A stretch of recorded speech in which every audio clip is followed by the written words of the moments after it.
And hey, it's me, Sasuka. Well, spending time in a countryside can be a unique and refreshing experience. Gustong gusto ko yung fresh air at pag-aalaga ng mga halaman. Heto yung naging way ko para iwasan muna ang radiation na nanggagaling sa technology, such as laptop, mobile phone, etc. and etc. Well, in today's video, I will share about countryside life, helping my mom in preparing for our iftar, and just relaxing with the nature while listening to the surah.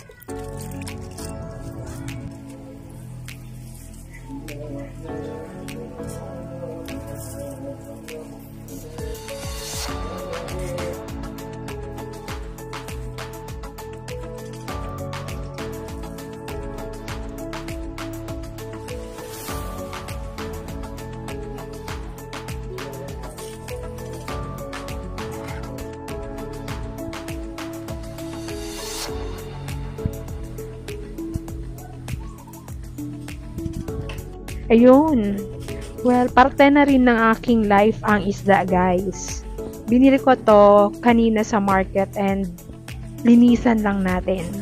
This is good for sugba, kilaw, kahit sa sabaw. In short, pwede sa lahat ng putahe. Nabili ko siya sa halagang 100 pesos.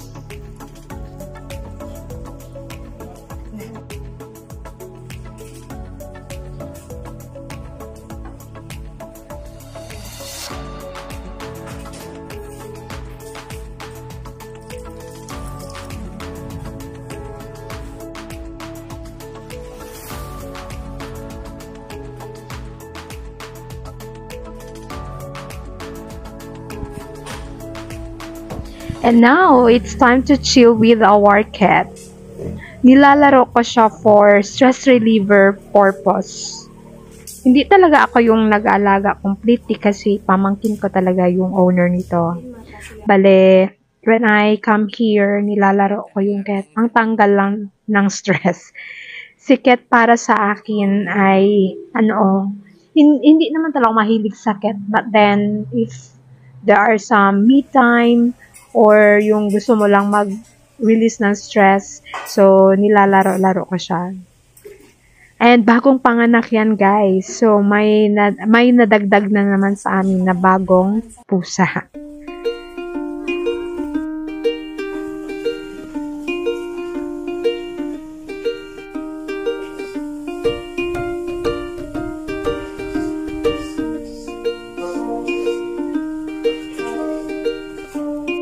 And now, time to cook! Charis! Hindi, tutulong lang ako, guys.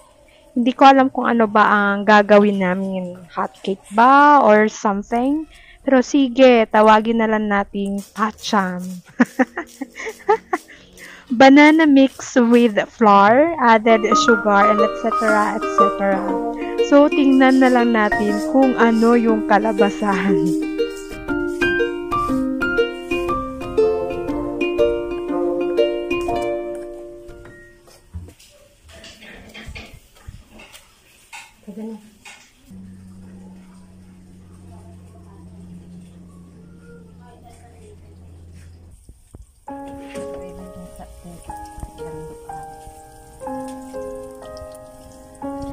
Hala, nasunog na siya.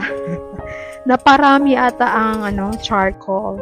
Yes, guys, dito sa countryside, we still use charcoal for cooking.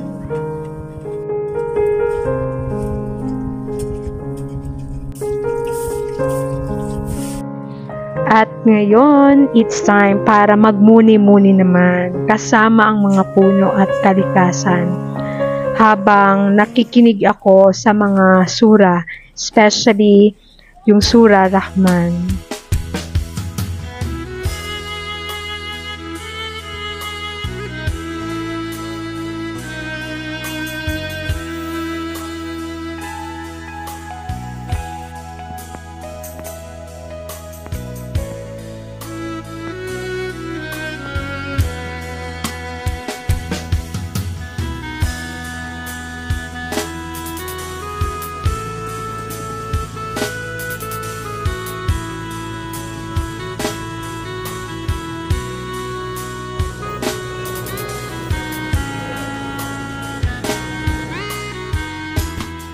Guys, heto talaga ang gusto kong i-share.